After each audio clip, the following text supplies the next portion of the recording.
The Exploreum Science Museum in downtown Mobile is a great things to do with kids.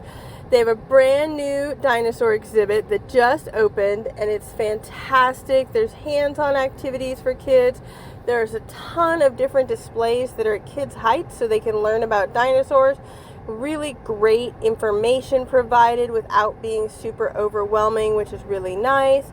The entire museum is super hands-on in different areas. So it's not just walking around, it's literally being hands-on, learning about lasers, learning about magnets, gears, all the different things. So much fun. They have a STEM lab. They have something for all ages. Like the kids in the museum were having so much fun laughing and giggling and learning without realizing it. Creative coding, so much to see and do. This is a must visit while in downtown Mobile. Make sure to check out GulfCoastJourneys.com for all the fun things to do while you're in town.